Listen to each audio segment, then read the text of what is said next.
Olhou o celular? Olhei.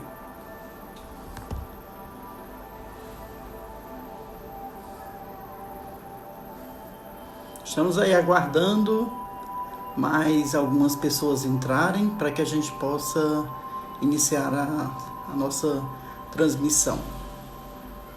Obrigado aí desde já pelas pessoas que estão aparecendo. Nosso convidado já está aqui presente.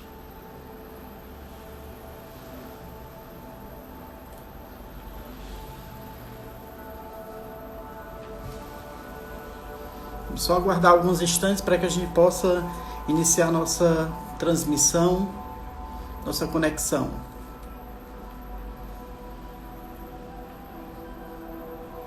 Américo, mande seu convite para mim, para que eu possa lhe aceitar, querido.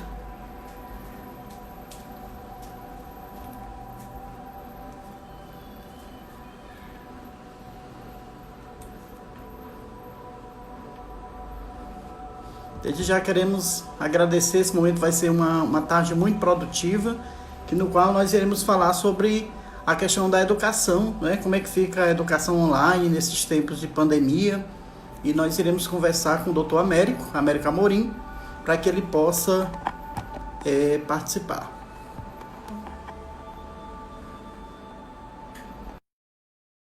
Olha, gente, foi o que eu fiz aqui. Peraí, deixa eu ver aqui, peraí. Eu fiz foi o contrário aqui. Deixa eu ver aqui, encerrar aqui, deixa eu encerrar. Não? Peraí. Cancela. Aqui? Assim. Perdão aí pela falha, porque a gente está nesse processo aí de aprendizado. Américo, por favor, mande novamente o convite para que a gente possa fazer a conexão com você.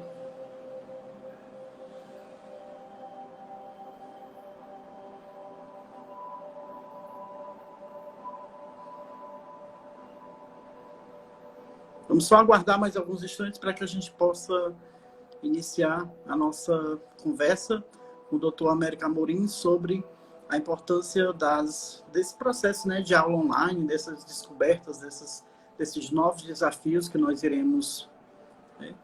O Rit me dá um suporte aqui, quando ele coloca aqui. Aí.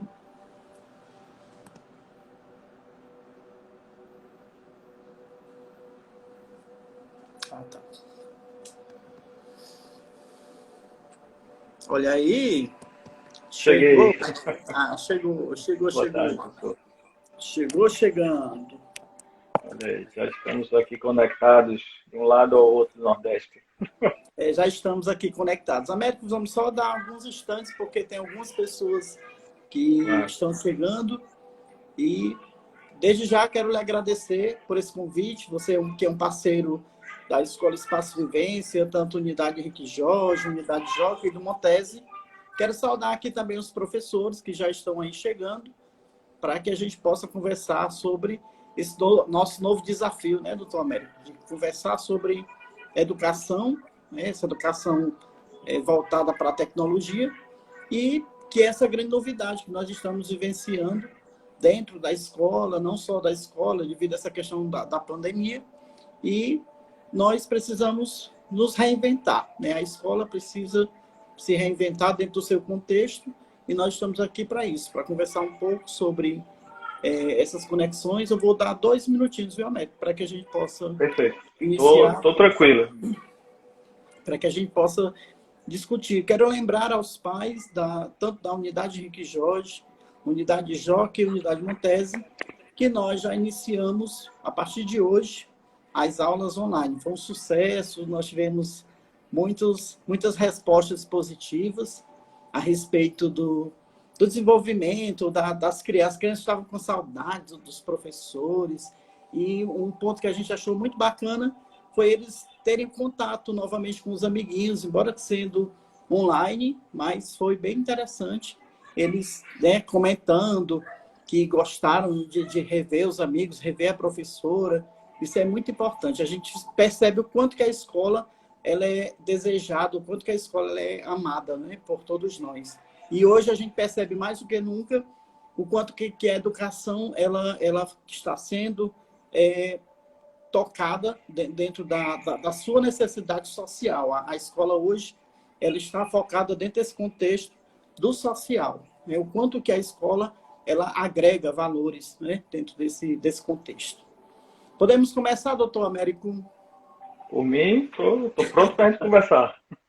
Bom, gente, estou aqui presente nessa live da Escola Espaço Vivência, já agradecendo a todas as pessoas que aqui estão presentes. Sintam-se abraçadas, sintam-se encorajadas diante de todas essas dificuldades nas quais nós estamos passando, desse grande desafio que nós iremos enfrentar, que estamos enfrentando no decorrer do nosso dia a dia, uma situação atípica, não só no Brasil, mas no mundo todo. A Américo vivencia e mora em Recife, né, Américo? Recife, não é isso? Recife. Mora em Recife e estamos vivendo isso, né? Essa situação. Um grande desafio para a educação, para as famílias, porque, na verdade, o que a gente avalia é que nós estamos em casa não por opção, mas porque a gente precisa, né, se resguardar aquelas pessoas que são queridas entre nós. Mas eu quero apresentar aqui o doutor Américo, né, que é uma pessoa, um querido, um parceiro que nós conhecemos ano passado no encontro da Agenda Edu. E quando eu tive acesso ao Américo, assim, já vi, porque a escola precisava de algo inovador, trazer uma novidade.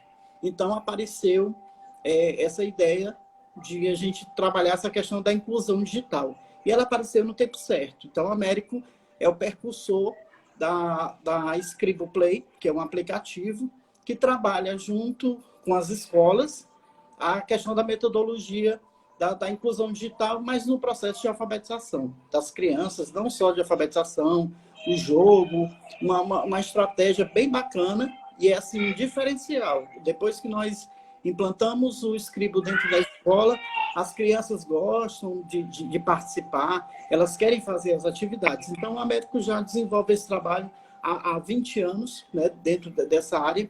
Tem doutorado em tecnologia online, por isso que nós estamos abrindo esse processo de conversas, né, de live, justamente com uma pessoa na qual pode contribuir com as suas palavras, com a sua experiência. A Américo vivenciou estudo fora, né, em várias universidades, e tem todo o know-how para que possa falar com a gente sobre essa questão dessa inovação da tecnologia, né? Então, Américo, eu quero dar as boas-vindas a você e dizer o quanto você é querido na nossa escola, pelos nossos professores. E se você quiser iniciar já apresentando um pouco o que você já desenvolve, e eu quero deixar aqui claro para as pessoas que estão online que elas podem fazer perguntas enquanto o Américo vai conversando sobre dúvidas que você tenha sobre esse universo das aulas online e nós iremos perguntar para ele e iremos abrir esse debate. Então, podem ficar jogando perguntas que enquanto o Américo vai conversando, eu vou fazendo esse bate-bola com ele, nós iremos anotar a sua dúvida que você tem em relação não só, e Américo aqui não tem só os pais e professores do Espaço Vivência. Existem outras pessoas que são convidadas, então a gente deixa um aberto justamente para isso, tá bom? Muito a bom. Palavra inicial é com você, de você apresentar, e depois eu jogo as perguntas para você. Vamos lá, muito bom. Obrigado, professor. É muito bom estar com vocês. Eu já estive na escola acho que umas 3 ou 4 vezes, né? Agora estou pela 5ª vez, provavelmente, dessa vez virtualmente, né? Nesse momento aí difícil que a gente está passando, mas também um momento de muito aprendizado para todo mundo, né? E em educação não podia ser diferente. Como você falou, eu trabalho com tecnologia desde que eu tinha 15 anos, né? Tecnologia educacional. E aí, quando eu fui fazer o doutorado, eu tinha que escolher, né, as áreas do doutorado, e lá na Hopkins eles têm algumas áreas, tem a área de liderança e tem a área de educação online. Né? Não, isso aí deve ser interessante, porque a gente não tinha nenhuma experiência com educação online, e aí fiz, então, toda a especialização em educação online. E aí foi bastante interessante, porque a gente teve uma visão ampla, né, do que é educação online, mas eu nunca imaginava que ia falar sobre educação online aqui nas nossas escolas, né? A gente trabalha com tecnologia para usar dentro da escola e também em casa. Mas aí essa pandemia trouxe para a gente essa nova realidade, espero que temporariamente, né? E aí, então, a ideia é que a gente possa disseminar um pouco, né, esse conhecimento e essa prática que a gente já teve depois do meu doutorado em construir ambientes online de aprendizagem que são usados hoje aqui no Brasil por crianças aí em mais de 10 estados. Ok, então, eu quero iniciar perguntando para você qual é a avaliação que você tem devido à sua experiência, não só como educador, mas eu percebo que você é uma pessoa de mundo, né, que conhece o mundo lá fora, e etc. e tal. Mas eu quero te fazer, como é que você está vendo esse cenário, né, da pandemia? As escolas no Brasil não ainda tinham esse olhar, principalmente da educação infantil até o ensino fundamental, não tinham um olhar sobre educação online, né? Tinha, mas era mais jogos, etc. e tal. Mas não tinha algo como nós estamos fazendo hoje. Então, qual é o cenário que você consegue visualizar disso tudo? Como é que você vê tudo isso que está acontecendo? Eu vejo isso por várias óticas, né? A gente tem a nossa ótica aqui brasileira, mas uma coisa boa que esse doutorado me deu foi ter uma rede de contatos com diretores e secretários de educação de vários lugares do mundo, né? Então, eu tenho Sim. colegas que estão nos Estados Unidos, estão no Panamá, estão no Egito, estão na Nova Zelândia, enfim. E todos nós, nesses últimos 3 meses, estamos enfrentando desafios parecidos, né? Em níveis diferentes. Por exemplo, teve alguns colegas meus que as escolas começaram a fechar antes das nossas escolas aqui no Brasil, em outros países. Mas todos eles começaram a lidar com essa realidade, né? Nos outros países onde já existem escolas online, a discussão que eles tiveram no começo não foi se vai ser online ou se não vai ser online, né? Se vamos para o online ou se vamos esperar para ver se acaba a pandemia rápido. A discussão que eles começaram a ter foi como resolver os problemas práticos. Então, aquela criança só tem um tablet e a família tem dois filhos em casa, então precisa ter mais um Sim. tablet ou mais um computador. Mas em vários outros lugares do mundo estava numa situação parecida com a nossa aqui no Brasil, né? E aí a primeira preocupação da gente foi, não, vamos começar a trabalhar com as nossas escolas, que essa pandemia, ninguém sabe na realidade quando é que ela vai terminar, ninguém sabe quando é que a gente vai poder voltar, por exemplo, a ter nossos filhos nas escolas. Eu tenho um filho de 5 E anos. principalmente, um parênteses aí, principalmente nós que, eu como gestor, eu tenho essa preocupação em relação, quando é que volta? Na verdade, a gente não tem esse parâmetro, porque vai depender muito do comportamento das pessoas, do comportamento, depender muito da questão dos governos, etc. e tal, né? A gente está falando de um problema que tem vários fatores, né, que afetam, né? Então, se surgisse uma vacina rapidamente, seria Sim. fantástico, né? Então, talvez a Uhum. gente pudesse voltar mais rápido. Se não surgir, mas surgir um tratamento paliativo também, talvez a gente volte um pouco mais rápido. Se as pessoas ficarem em casa, talvez a gente consiga diminuir a curva. Então, são muitas variáveis e aí a gente, do ponto de vista de educação, não pode apostar no melhor cenário, né? A gente tem que apostar no pior cenário, que é o cenário de que isso vai demorar muito ainda e que a gente precisa trabalhar para que as nossas crianças continuem se desenvolvendo e que elas não tenham perdas de aprendizagem, né? Então, o foco inicial da gente foi conversando com os nossos gestores, né, os gestores das nossas escolas da Escriba, e com as nossas professoras e estabelecer parâmetros em comum de conversa, né? E aí por isso que a gente montou um curso de formação de Entendi. professores, os professores fizeram, enfim. E aí a gente está nesse processo todo agora, em que escolas como vocês estão começando nesses últimos dias, né? O que eu penso sobre isso é a questão da escola se reinventar, né? Não só a parte administrativa da escola, mas os professores como um todo. E também, quando a gente pensa e fala em se reinventar, as famílias também, Também. elas estão dentro desse mesmo contexto, né? Todo mundo está no mesmo barco. Nós não estamos na escola, não porque a escola não queira, né? Não porque os professores não querem, e sim em função de uma pandemia que está acontecendo no mundo todo, que não é só no Brasil, né? Isso. E a gente precisa usar esse momento, né, de dificuldade para avançar, né, para aprender coisas novas, Sim, aprender novas práticas, para estimular novas habilidades nos nossos alunos, que não estávamos estimulando talvez com tanta ênfase antes. sim. Então esse é o feeling da gente, que estamos num momento de dificuldade, mas a gente consegue avançar também dentro dessa visão, se a gente tiver uma abordagem mais sistemática e séria, né, de alta qualidade, com o que a gente está querendo trabalhar. Eu quero te fazer uma pergunta.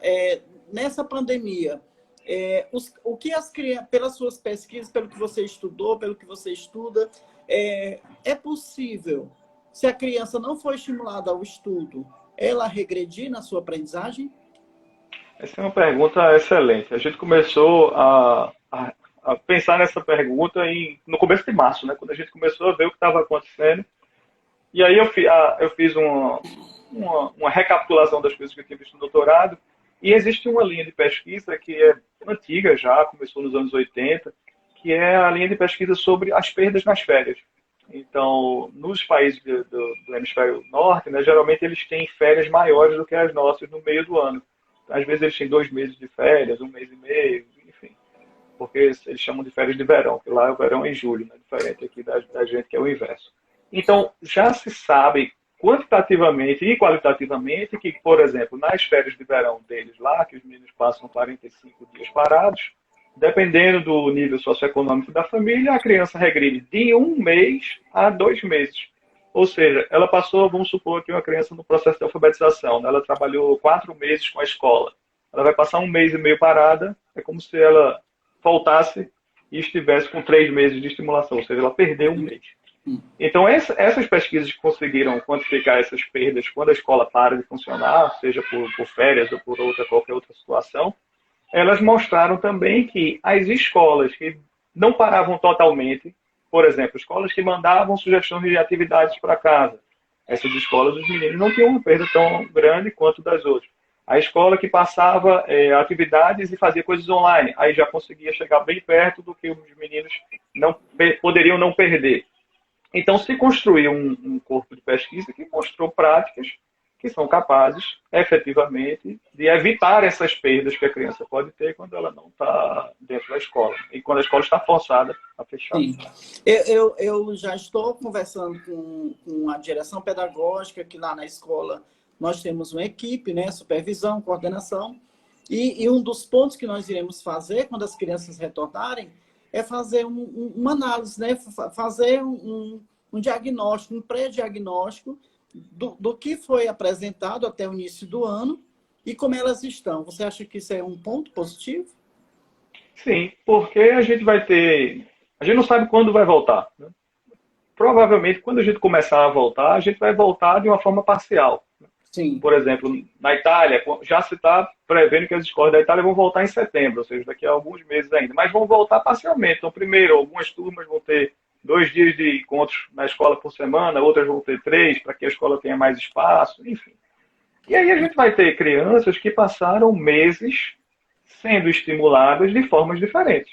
Cada família teve uma condição melhor ou pior de estimular a sua criança. Alguns pais continuaram trabalhando e a criança não teve muito contato com eles. Outros pais ficaram trabalhando em home office, muitos deles.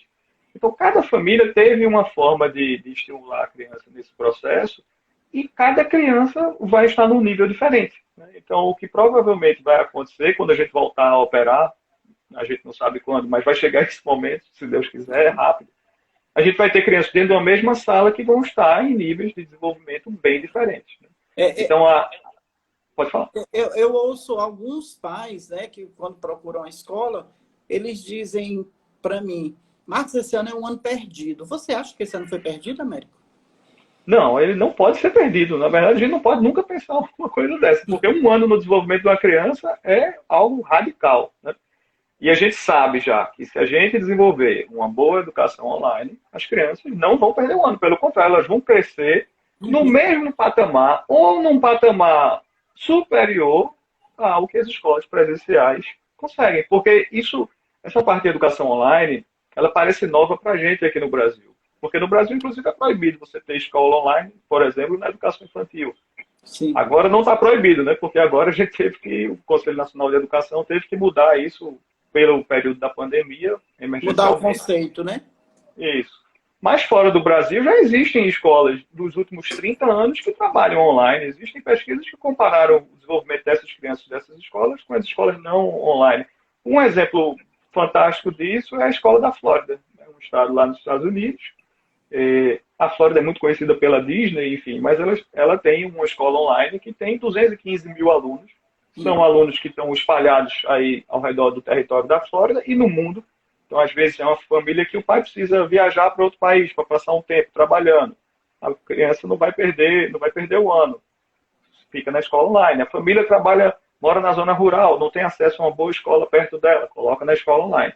E essa escola, ela tem 215 mil alunos, os resultados dos alunos dessa escola online são equivalentes ou um pouco superiores aos das escolas presenciais de lá. Então, não é uma questão de não dar resultado. Pelo contrário, pode até dar mais resultado se for algo bem feito e bem estruturado. Então, não existe isso de perder o ano. E deixar bem claro que nenhuma escola, pelo que eu percebo, nenhuma escola está colocando aula online de qualquer forma. Então, existe um pensamento, existe um planejamento a partir disso, né? Para que a gente possa trabalhar junto com as crianças. E aí eu quero que você fale o que significa essa aula online. O que é esse movimento de aula online, né? Você já iniciou falando que não é nenhuma novidade, mas que no Brasil ainda tem um olhar, principalmente das famílias, tem um olhar ainda torto em relação a dizer, será que funciona mesmo? Aí eu queria que você conversasse um pouquinho sobre isso. Ótimo. A gente tem que pensar em duas coisas. A gente tem um conceito chamado ensino remoto de emergência, que é o que muitas escolas estão fazendo agora, nesse momento. Poxa, aconteceu um desastre, a pandemia, a escola não vai poder abrir a partir de amanhã, o que vamos fazer? Então, muitas escolas elas estão tentando repetir o que se faz presencialmente à distância. Então, estão pedindo que os alunos se conectem, por exemplo, às 8 horas da manhã para começar a, entre aspas, assistir aula até meio-dia ou até 1 hora da tarde, enfim. Então, ensino remoto de emergência é uma coisa mais improvisada, menos estruturada e que visa cobrir um buraco de alguma coisa que aconteceu, algum desastre. Quando a gente está conversando aqui, a gente está tentando conversar sobre educação online, né, que é um outro processo, que são escolas que já existem e trabalham de uma certa forma que já se sabe que é efetiva. Não é algo que foi criado para um período específico, né? Então, dentro dessa abordagem de educação online, geralmente a gente tem 2 formatos de estimulação das crianças. A gente tem um formato assíncrono, que é quando a escola passa conteúdos ou atividades para que a família possa fazer no horário que for mais conveniente para a família. E essa é uma das grandes vantagens de uma abordagem online, né, que a família ela pode decidir o melhor horário para aquela família, que é diferente da outra família. Então, atividades assíncronas são atividades que a criança faz a qualquer horário, geralmente dentro de uma semana, né, de um período de uma semana. E além dessas atividades assíncronas, existem momentos síncronos. Síncronos são ao vivo. A gente está fazendo agora aqui um encontro síncrono, né? Estamos em tempo real. Eu falo, você escuta, você ri, eu rio, e assim a gente vai. Ou choramos também, né? Pode ser. Então, esses momentos síncronos, né, as pesquisas dos últimos 30 anos mostram que eles servem para algumas coisas específicas. Vamos ver, então, o que é que eles não servem, né? Não serve, momento síncrono não funciona para dar aula expositiva tradicional. Os meninos, eles já têm dificuldades em manter o foco deles de atenção na aula expositiva presencial, né? Então, por isso que a gente defende sempre uma educação mais ativa, né? Que a criança esteja realmente participando e liderando o processo do que o professor. E aí, no ambiente online, é que isso fica muito mais difícil. Então, você achar que a criança vai passar 3 horas conectada no celular, conseguindo prestar atenção e aprendendo alguma coisa com aquilo, é uma utopia. Isso não vai acontecer. Todos os dados mostram que isso não acontece. Então, os encontros online geralmente são coisas pontuais para se fazer algo objetivo. Então, imagine que a professora passou uma tarefa assíncrona para a turma inteira, que era, enfim, montar um cartaz da festa junina. Vai chegar aí, já está em junho. Então, passou isso, deu 3 dias para as famílias montarem com seus filhos o cartaz da festa junina, ou uma sanfona, enfim. E aí, no 5º dia, vai se reunir a turma toda online para que os meninos mostrem o que eles fizeram. A exposição, né? A exposição. Isso. Então, exposição de produções dos alunos é uma coisa que é muito bacana no encontro online, síncrono. Outra coisa é debates e tira dúvidas. Então, a professora, às vezes, passa atividades e aí ela se encontra depois com os alunos para tirar dúvidas e discutir, enfim, todos poderem se expressar e uns aprenderem junto com os outros também. Né? Então, a educação online é isso. São atividades que são feitas a qualquer momento pela criança e pela família e atividades feitas em horário padronizado, todo mundo conectado, e esses horários de todo mundo junto geralmente são para ter interação entre professores, alunos e professores. Eu quero também, dentro desse contexto, te fazer uma pergunta. Eu vejo que algumas pessoas de outras escolas, até mesmo de Fundamental 2, que é do 6º ao 9º ano, os pais reclamando dessa questão do tempo, né? Falando que os meninos ficam de 7 até 11 horas lá assistindo essa aula. Você acha que tem rendimento? Como é que fica essa questão do tempo? Qual é o tempo que há, de fato, um aprendizado significativo? Né? Que a gente sabe que quando você fica na sala de aula na escola, a gente diz, os alunos estudam de 7 às 11. Não é bem assim. Eles têm um horário do intervalo, eles têm um momento do lanche, então tem um momento da acolhida. As crianças, a escola não começa às 7 horas imediatamente. Tem todo um processo disso. Tem um momento do intervalo. Depois, então, existem vários tempos que são utilizados dentro da escola. Então, o que você recomenda em relação para alguns professores que estão aqui online, que eu já vi? Qual é o tempo que se deve utilizar em relação a isso? Essa pergunta ela é excelente, né? Porque ela envolve a questão tempo, observando a capacidade de engajamento da criança, né? E o resultado que a gente vai ter desse aprendizado. São 3 variáveis. O que as pesquisas de neurociência, da psicologia cognitiva mostraram para a gente, né, ao longo do tempo? A criança ela começa com uma capacidade de concentração pequenininha. Então, uma criança de 2 e 3 anos, ela vai ter ali alguns minutos que ela vai conseguir focar e ter atenção em determinada coisa. Quando ela vai crescendo, então uma criança de 4, 5 anos, ela já consegue ter uma meia hora de atenção, dependendo de como for desenvolvida a atividade. Uma criança no 1º, no 2º ano, ela já consegue talvez ter 1 hora de atenção contínua, né? E o que é importante a gente pensar dentro desse processo? Né? Quando a gente faz uma estimulação com a criança, a gente precisa adotar algumas estratégias que são efetivas. Uma das estratégias efetivas é a gente mirar no tempo ótimo daquela estimulação, que é isso, né? Trabalhar dentro de parâmetros que são em que a gente não vai estar desgastando a criança e vai estar com o máximo de atenção da criança para aquela questão que a gente está desenvolvendo. Então, mais de 1 hora só com crianças realmente muito maiores. E aí a gente tem também a questão da alternância. Sempre que você trabalha dimensões educacionais alternadas, você tem mais resultado. Então, imagine que agora a gente fizemos uma brincadeira em que a gente misturou a parte de linguagem com matemática. Massa, fizemos a dinâmica, levou, 40 minutos com os meninos de 5 anos, ótimo. Daqui a algum tempo, a gente vai fazer uma dinâmica de outra coisa. A gente não vai repetir linguagem de matemática, a gente vai buscar natureza e sociedade, a gente vai buscar outros temas, cultura, a gente vai buscar algo mais relacionamento interpessoal, desenvolver autonomia. Então, quando a gente faz essas alterações ao longo do tempo, então quando a gente espaça o tempo de estimulação da mesma coisa e a gente alterna o que está sendo estimulado, a gente tem mais resultado. Então, uma abordagem online, que a gente conecta a criança de 8 da manhã e acha que ela vai aprender até 11 e tanto da manhã, isso é totalmente ineficaz. Isso não é feito em nenhum lugar do mundo quando a gente está falando de educação online. Sim, sim. E também o que a gente precisa o tempo geralmente de uma aprendizagem significativa de uma criança, que a criança se concentra, é 15, 20 minutos. Né? Então, esse tempo, quando você vai fazer uma atividade com a criança, por isso que há o dinamismo na sala de aula. Uma professora não passa 4 horas fazendo a mesma atividade. Ela fica tempos alternados. Então, é necessário que haja essa mudança. E aí vem um questionamento que eu quero lhe fazer.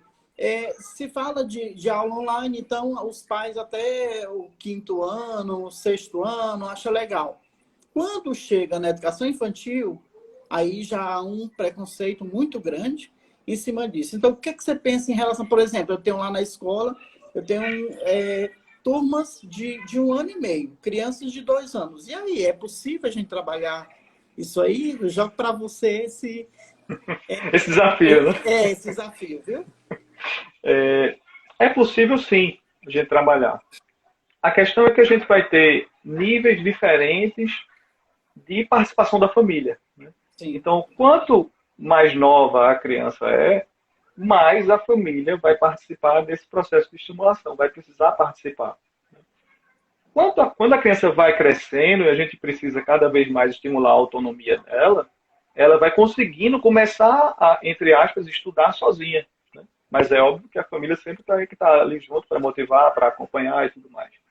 Então, uma criança ali de 1 ano e meio, 2 anos, que está no comecinho ali da educação infantil, a gente tem que planejar para ela interações de coisas que sejam interessantes, né? Que despertem a vontade delas. Então, novidades, geralmente, são coisas que atraem muito esses meninos. Se a gente ficar fazendo sempre a mesma coisa, eles não vão se motivar para fazer. Então, sempre buscar uma novidade. A questão do lúdico, né, Américo? De Exatamente. trabalhar, levar o lúdico para a sala. Para dentro da casa da gente agora, né, nesse Exato. processo. Então, a ludicidade é importante, as novidades e pensar na duração das coisas.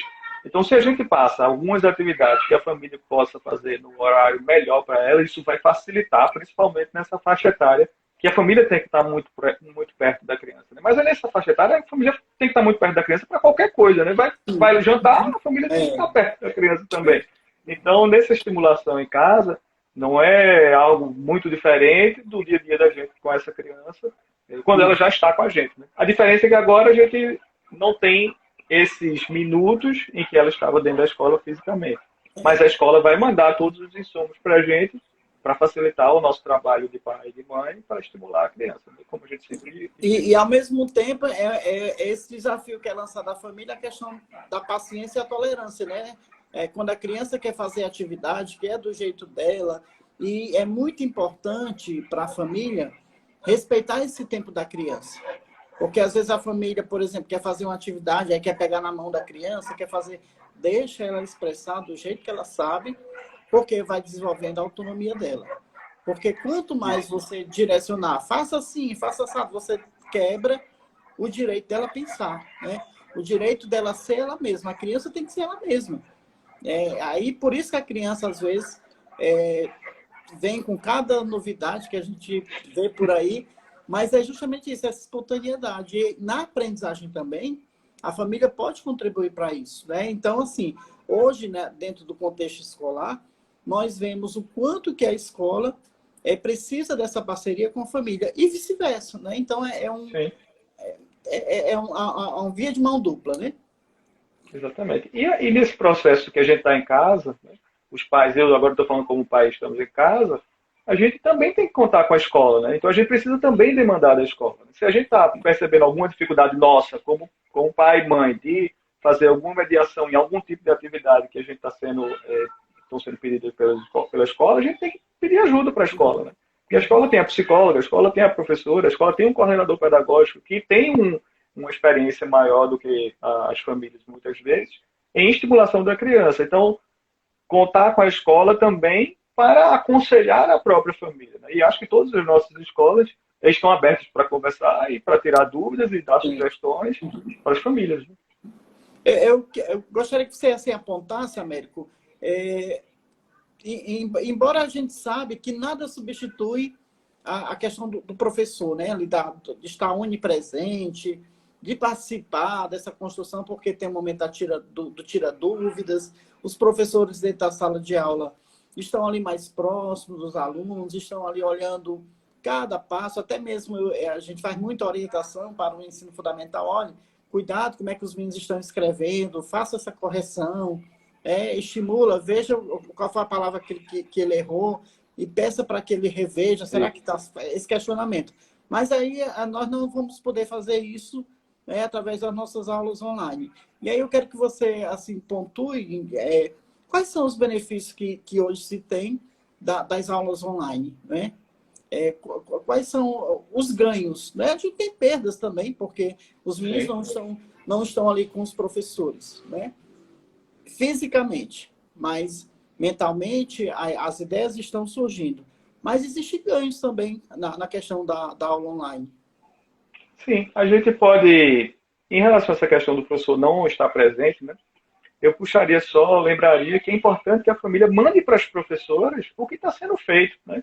Então, que a família tire uma foto e passe para a professora pelo canal oficial da escola. Enfim, cada escola tem o seu canal, vocês usam a Agenda Edu e esse é um dos canais. Quando os meninos de vocês estão usando um jogo da Escriba, a professora já tem acesso imediato àquele resultado, então ela já sabe como foi. Mas se é uma atividade numa ficha ou num livro, é interessante que passe isso para a professora, para que a professora possa justamente acompanhar e dar essas sugestões para a família ao longo do tempo. Pensando em ganhos que a gente vai ter, que a gente, na verdade, já está tendo agora nas nossas escolas que estão desenvolvendo atividades à distância, mas que às vezes a gente só vai notar esses ganhos depois, né? A gente está no meio de uma confusão, então no meio de uma confusão a gente tende a só ver a parte ruim da história, né?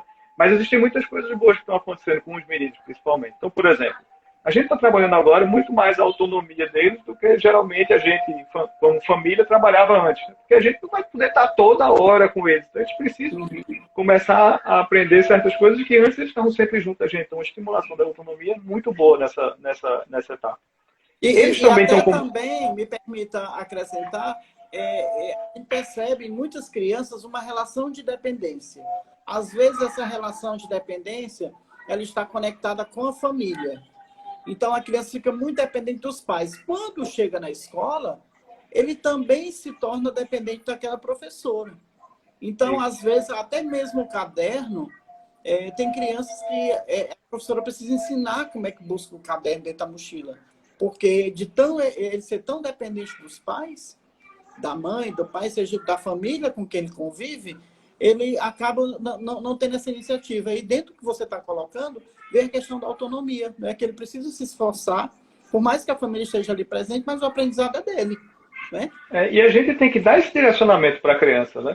A gente não tem que fazer pela criança, a gente tem que indicar o que ela tem que fazer. Então, sempre, logicamente, apoiando ele no momento que ele tem dificuldade, né? Mas a responsabilidade é dele, né? A gente é o apoio, a gente bota a escadinha para ele subir, quando ele estiver lá em cima, a gente não precisa mais ficar ali como escadinha. Então, essa questão da autonomia é uma coisa muito importante e a gente tem que trabalhar ela cada vez mais, inclusive no momento da escola presencial. Um outro ganho que os meninos estão tendo agora é o ganho das habilidades de letramento digital, né, que são habilidades do século XXI e que geralmente a gente não estimulava muito. Né? Então, agora eles estão precisando fazer mais pesquisas na internet, os maiores, né, mais pesquisas no Google. Os menores estão precisando, às vezes, fazer mais jogos digitais. Às vezes eles estão precisando eles mesmos, poxa, produzir minha tarefa. Minha mãe agora tirou a foto da minha tarefa. Eu quero ver minha foto. E é importante que a gente deixe eles verem as produções deles. Porque eles precisam se sentir também capazes e autores do que eles estão construindo. Né? Então, a questão de autoria no ambiente digital ela é muito boa. E também é muito importante a gente estimular essa questão, porque é o protagonismo dele como, eu produzi isso, ó, vê que legal, e agora está aqui no celular da minha mãe, enfim, vou mandar para fulaninho, manda para meu amigo, manda para não sei o quê. Isso é que é bom, que a gente sempre manda essas produções deles. Então, eu ressaltaria aí de novas habilidades, né? A questão da autonomia, do letramento digital, do protagonismo e, para fechar, habilidades de autorregulação. Sim. Porque os meninos estão, nesse momento, assim como a gente está num ambiente diferente do nosso ambiente anterior, né, do normal anterior que a gente tinha. Todo mundo está sob pressão, de certa forma. E aí é importante que os meninos também aprendam a reconhecer os seus sentimentos, reconhecer os seus estresses, né? E consigam começar a lidar com isso. Então, tem dias aqui que o meu menino está correndo sem parar. É uma forma que ele está tendo de extravasar essa situação que ele está sentindo. Né? Então, a gente sempre tentar conversar com eles, perguntar o que é que eles estão sentindo, escutar, abrir o ouvido, né, para o que eles vão falar e sempre incentivá-los a lidar com esses sentimentos, né? Que é importante para eles ao longo da vida inteira. E um ponto também que eu quero também colocar dentro do que você colocou, a gente via muito as crianças, principalmente a criança chegava da escola, e aí ele pedia o celular da mãe. E não sabia o que queria brincar ali, às vezes ele queria só jogar, fazer alguma coisa. E hoje a gente tá mostrando que esse mundo digital ele é uma ferramenta de forma construtiva. Né? Então, os meninos, quando passar tudo isso, talvez eles não usem mais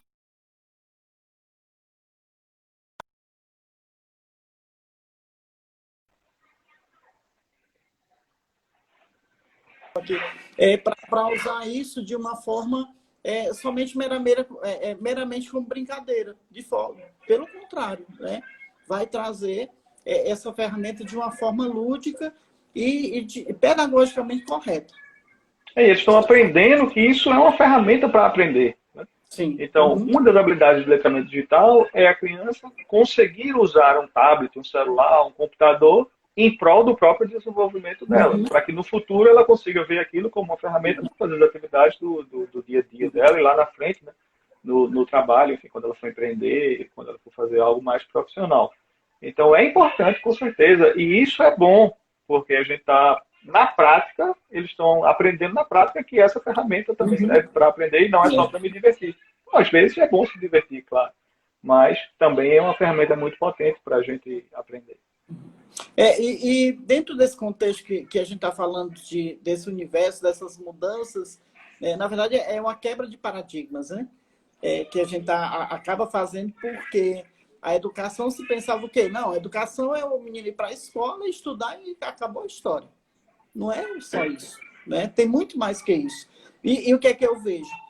Que com esse novo olhar que as escolas estão fazendo, que os professores estão também se reiterando de estudo, é um pertencimento de estudo. O que é que eu vejo? Lá na frente, isso ainda pode se perpetuar, essa ideia da educação online, embora a escola, os alunos tendo as 4 horas, mas eu acredito que as escolas irão dar continuidade a esse segmento. O que é que você pensa sobre isso? Com certeza, a gente vai ter daqui a alguns meses, quando as nossas escolas começarem a voltar, algo que a gente chama na área de pesquisa de educação híbrida, né? Que são escolas em que a gente tem um grande número de atividades sendo feitas à distância, mas a gente tem alguns encontros presenciais que acontecem que a gente usa o melhor do presencial para o que a gente quer fazer presencialmente e o melhor do online para fazer online. Então, as nossas escolas elas vão passar algum tempo, provavelmente, como escolas híbridas, em que a gente vai ter a criança 2 dias na escola e 3 dias em casa, ou o inverso. Sim. E depois que esse processo for superado, enfim, se Deus quiser, isso vai acontecer o quanto antes, a gente vai ter a criança de volta dentro da nossa escola, né, aquelas 4 horas, enfim, talvez. Mas, por exemplo, os nossos contraturnos, eles provavelmente vão ser diferentes, né? Porque eu talvez não precise ter uma coisa tão tradicional do ponto de vista da forma que ele era estimulado no contraturno, quanto eu posso ter quando eu já poderia ter. Por exemplo, muito prático. O que é legal nas escolas que são híbridas lá nos outros países? Isso acontece até em ensino médio. A criança ela tem a possibilidade de escolher coisas que a escola não vai conseguir oferecer para ela. Sendo bem pragmático. Então, por exemplo, eu sou fissurado por dinossauros. A escola não vai conseguir montar uma disciplina de paleontologia só para mim. Mas, dentro de uma rede de escolas, pode ser que essa rede consiga montar um curso online de paleontologia para uma criança de 5º ano e que essa criança possa fazer esse curso à distância. Então, geralmente... Um jogo? Isso. Então, geralmente, essas escolas, quando elas são mais híbridas, a criança ela tem uma autonomia maior e ela lidera mais o seu próprio aprendizado. E a parte online serve para atender às especificidades de cada criança. Então, uma criança que ela tem uma aptidão muito grande para línguas, eu vou colocar online uma disciplina nova de línguas para ela, de uma nova linguagem para ela. E aprender porque ela gosta daquilo e aquilo interessa a ela. A criança que quer certas coisas que são diferentes das outras, ela vai explorar aquilo online. Então, o online e a tecnologia, de uma forma geral, serve para a gente personalizar cada vez mais a estimulação que a gente vai dar, tanto dos componentes curriculares tradicionais, quanto das disciplinas eletivas, enfim, que agora a gente tem aqui no Brasil, no ensino médio, essa noção já, né, que não se tinha antes, que são, enfim, as áreas que são escolhidas pelo próprio aluno, como a gente tem um pouco no ensino superior. Quanto mais a gente conseguir dar possibilidade de escolha para a criança ou para o jovem, mais engajamento a gente vai ter em termos de aprendizagem. E isso a gente começa a notar com as crianças de 10 anos, elas já têm as vontades delas. Né? A gente não pode botar uma caixa e dizer, ó, tu só vai estudar isso aqui porque é só isso aqui que é o que a escola oferece ou que é o obrigatório pelo currículo. A gente tem que dar novas possibilidades. Américo, nós temos 15 minutos, viu? Tem alguma pergunta aí do pessoal? Não, ou você já fez as perguntas deles? Eu estou anotando aqui algumas. eu quero questionar com você o seguinte, como é que... Só um instante. Por exemplo, se fala em educação à distância, mas e como é que fica no caso de inclusão? Na escola, por exemplo, no Espaço Vivência, nós temos crianças autistas, nós temos crianças com síndrome de Down, crianças com dislexia. Então, são várias síndromes que surgem no contexto escolar. Não existe, acho que no mundo, uma escola, né, homogênea. Não tem como ter. E dentro disso entram essas áreas que a escola precisa se adequar, se reinventar. Como é que você vê a questão da educação online dentro da inclusão?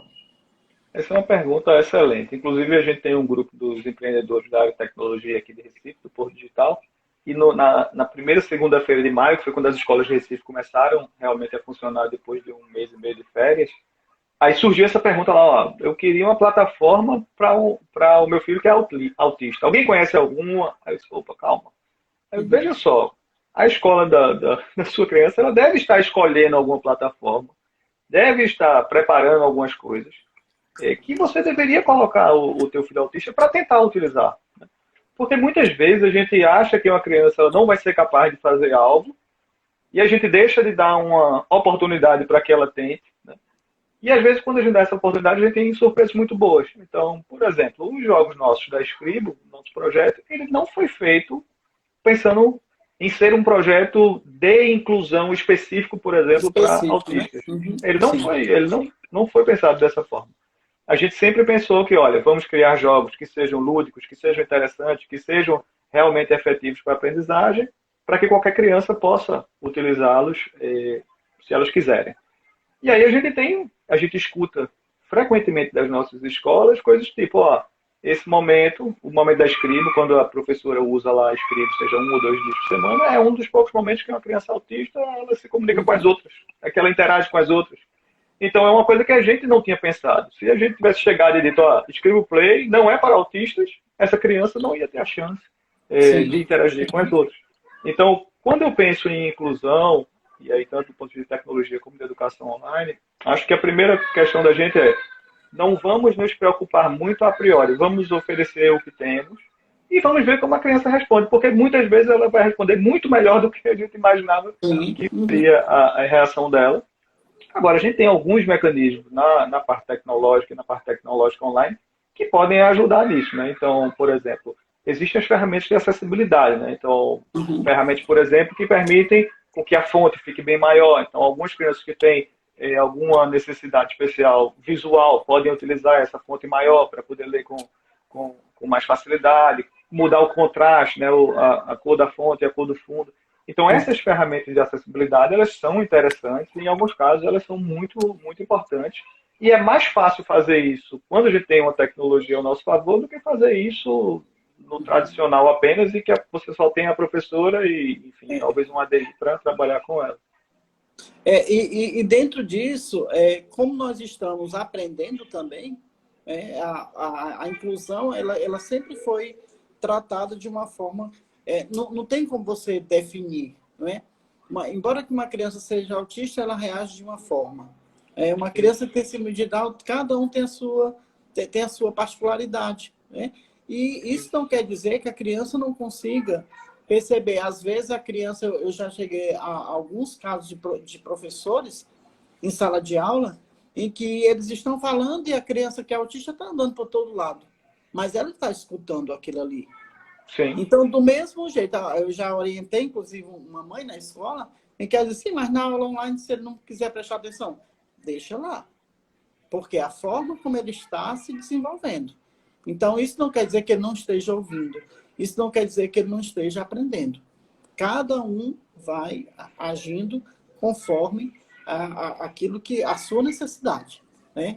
De acordo com o seu posicionamento, com o seu olhar, com a sua visão. Assim como nós aprendemos, existem várias pessoas, eu conheço várias pessoas que se desenvolvem e que aprendem ouvindo música. Eu consigo aprender ouvindo música. Não dá. Aquele som bem alto, né? O som do rock, ouvindo Nirvana. Não dá. Mas tem gente que consegue. Mas tem gente que aprende. E se tirar a música, fica mais difícil para ele. Eu amo música instrumental. Tem gente que diz que se ouvir música instrumental, dorme. E eu consigo aprender ouvindo música instrumental. Que eu quero mostrar nesse contexto é que cada um tem um jeito de ser. Cada um tem um jeito de aprender. E a inclusão é uma necessidade que a escola precisa desenvolver e estar ali presente. E quando você não deixa seu filho participar de uma aula online, você está excluindo. Eu lembrei, quando eu estava na universidade, eu geralmente sentava atrás da sala e eu tinha, na época, um negócio antes do smartphone, que era o Palm, né? Pense na tecnologia do passado, Palm. Aí eu ficava no meu Palm, eu ficava com o jogo aberto.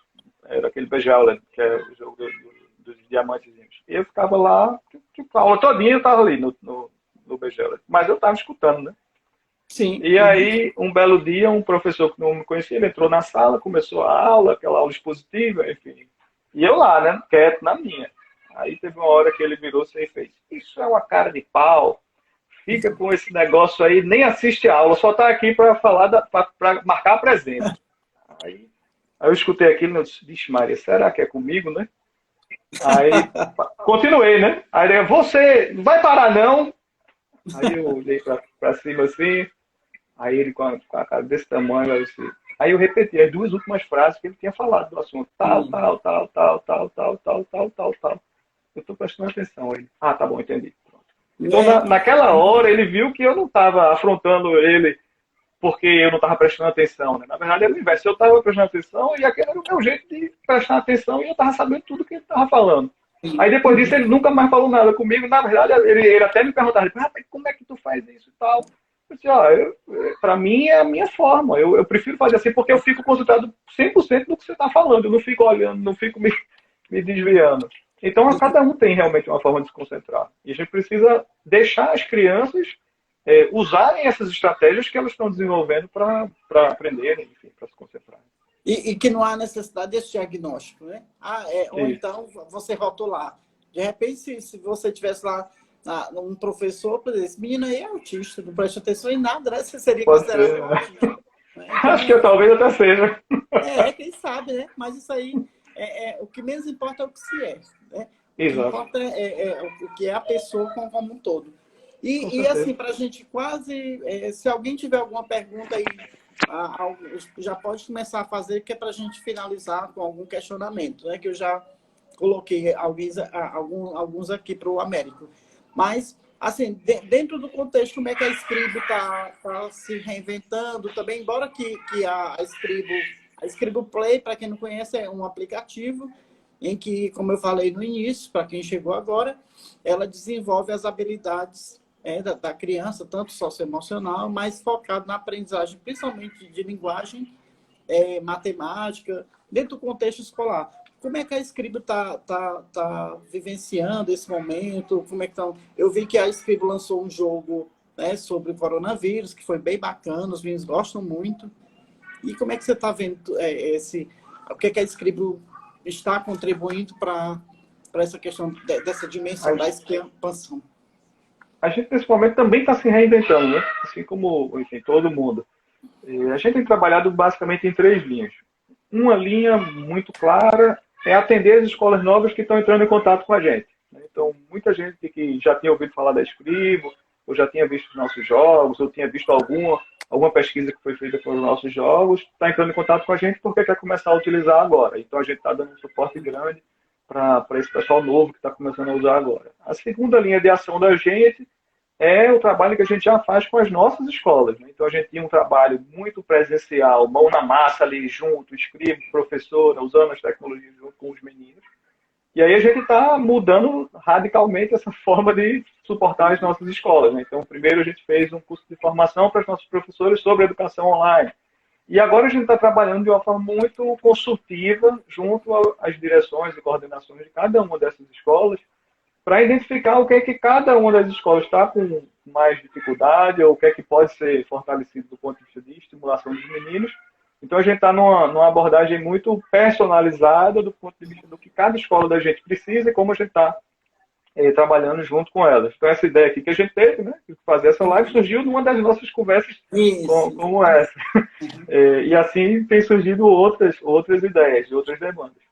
E o terceiro ponto que a gente tem trabalhado muito fortemente é que a gente começou a ter demandas de fora do Brasil. Então, a gente está começando agora a rodar um projeto grande no Panamá, com centenas de escolas lá. Então, todos os nossos jogos eles estão sendo traduzidos para espanhol, para serem utilizados lá. Os nossos jogos já tinham sido traduzidos para inglês, então estamos começando também com algumas prefeituras lá nos Estados Unidos. Baltimore é a principal delas, com crianças de 4 e 5 anos. Então, basicamente, estamos fazendo essas três coisas. Dando mais suporte às nossas escolas, e aí aprendendo junto com as nossas escolas e desenvolvendo coisas novas que estão surgindo, né, novas demandas, e disseminando um pouco mais o que a gente já fazia. Né? Na verdade, é do Brasil para o mundo, né, Américo? A ideia é essa. É do mundo para o Brasil, do Brasil para o mundo. É sempre trocando, né? Isso, exatamente. Com certeza você foi buscar lá fora ferramentas, então você trouxe aqui para o Brasil, fez as adaptações necessárias. Fizemos aqui. E aí é aquela história. É o que eu penso, a educação ela nunca se centra num espaço físico, né? Ela vai muito além do que vai muito além da sala de aula, né? Você vê, hoje as crianças elas se emocionam quando falam com a professora, elas mandam recado para a escola. A gente recebe diariamente recado das crianças dizendo que está com saudade. Então, isso quer dizer que a escola ela é um local de vínculos, né, que nós criamos. Né, e que esse vínculo ele não pode terminar. Mesmo diante dessa pandemia, a escola permanece viva, né, porque as relações foram estabelecidas. Nós estamos dentro de um contexto educacional. E nós, como educadores, nós sentimos falta, né, das crianças na escola. Eu estou indo para um atendimento mais de secretaria e a gente vê o vazio que fica nas escolas. Sem o barulho das crianças, sem o barulho do recreio, sem aquele menino chorando. Isso para a gente é o que nos move, né? É ruim, é muito estranho, né?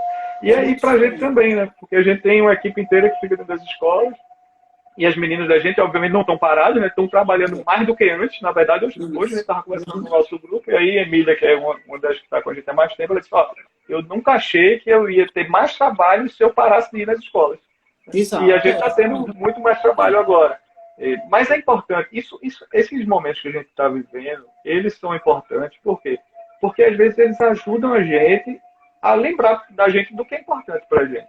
Então, por exemplo, eu tenho um grupo que a gente se reúne no final de semana para jogar hóquei. É o Pernambuco Hóquei. Ótimo, é o pessoal que jogava hóquei quando era criança e joga depois de velho.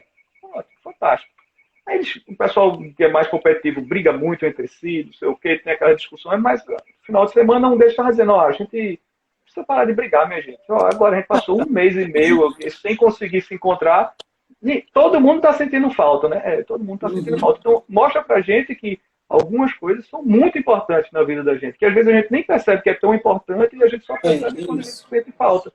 Então é importante a gente não deixar os meninos perderem esse contato com a escola, com os outros alunos. Eu, quando estava nas férias aqui do meu menino em março, eu mesmo fiz 3 lives. Eu organizei com os outros pais, a gente mesmo se encontrou pelo Zoom e tal, e foi muito bom porque eles puderam se ver, puderam conversar, justamente para manter esse vínculo entre eles e o vínculo com a professora também. Né? Então a gente precisa usar esse momento com serenidade, né? Tentar manter a nossa sanidade e pensar que eles também precisam disso. Né? A escola ela não existe só para a gente, né? Para os pais. Na verdade, ela existe para os meninos. Né? E os meninos se beneficiam daquilo e amam aquilo. É uma troca, né? É uma troca de experiência que você tem. E lembrar que isso aí vai passar, né? Que tudo isso vai passar. Por mais que no momento agora a gente tem muitas pessoas perdendo seus parentes, seus entes queridos, etc. e tal, mas que a gente tenha o espírito da resiliência diante disso tudo. Mesmo diante da dor, ter fé de que a gente pode superar, que a gente pode superar isso aí através dos nossos afetos. E que no final de tudo a gente vai terminar todo mundo se abraçando, todo mundo comemorando a vida. Né? O importante é terminar tudo isso bem e vivo, né? Isso é que é importante. Aí eu quero só que você tem 1 minuto para fazer as considerações finais, desde já agradecendo a sua participação. Você é um grande parceiro do Espaço Vivência, da escola, e que foi muito produtivo esse momento que é necessário que a gente tenha essa relação com as famílias,